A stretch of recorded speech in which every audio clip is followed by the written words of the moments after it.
While there is no clear answer to the problem of gun violence, I believe that the best solution is a mix of both opinions, trying to reduce harm as best as we can.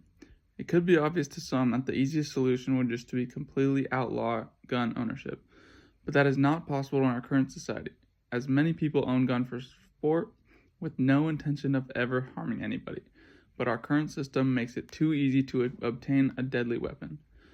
On the other hand, there are many people in our schools that do not get the help that they need and go down very dark paths, one of them being shooting up a school. Having metal detectors in the school wouldn't fully work because you could just wait outside the school and it would add unnecessary steps to everyone's life, making it feel more like a prison. Armed security would not be the best solution as well because that's adding a lot of gun into the problem, but some would argue that having a trained professional on the scene would be very good. But the proposition of arming teachers is a very bad one, as many teachers are not skilled in the gunmanship, and training them would cost a lot of money. Further, if a teacher were to injure a person or shoot the wrong student, it could put a large emotional burden on them. But as I said earlier, there's not really a clear solution to this problem, but I believe the best steps to be taken are to increase background checks during the gun ownership process. The best argument for the proposition that our federal government should provide free healthcare is that it would make our society healthier.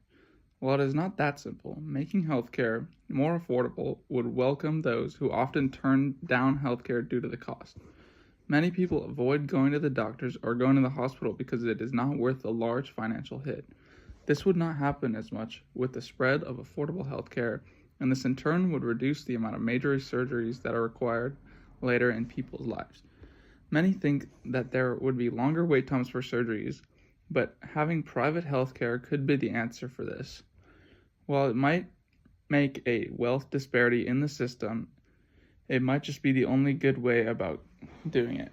Countries like Canada are said to have one of the best healthcare systems in the world, and there are many lessons to learn from them.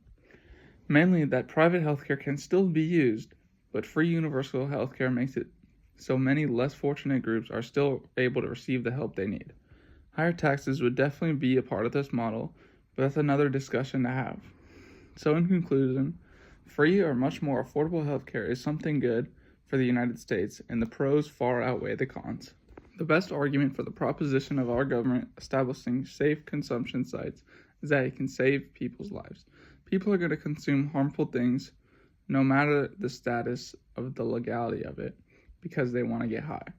So even though I believe it is kind of a crazy solution, giving out clean needles and screening for disease is better than just letting them absorb all this terribleness. But there's definitely a huge risk that these stations are just enabling addiction, and giving people clean materials for consumption will bring comfort to the practice. But I believe these sites are kind of like a last-ditch effort to turn someone in the right direction and giving them time to realize their actions. I do believe, though, that rehabilitation centers should be a larger focus in places where these drugs are such a problem. I see this drug crisis as a disease, and drugs like fentanyl are so bad for these people, and these sites are the only way they're not dying. So in conclusion, these drug sites are useful to make sure people are safe, and I believe that a different approach may be used to help guide these sites into rehab.